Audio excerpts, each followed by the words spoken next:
Agar siz bloger bo'lsangiz, sizga aktiv kerak bo'ladigan bo'lsa,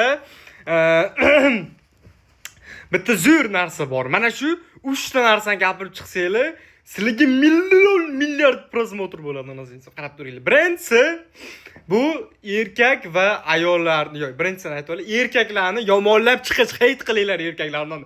Erkaklar ketdinglar onasini yemsin. Million prosmotr, million so'kishlar bo'ladi.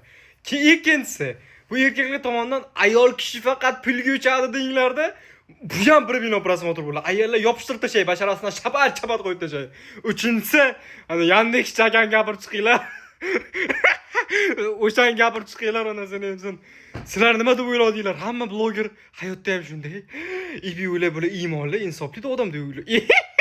Hech qaysi. Men ko'rgan blogerim borki, hali hayotda unday bo'lgan bo'lsa, ko'tman ular agar borki, hech qaysi unday emas. Hammasi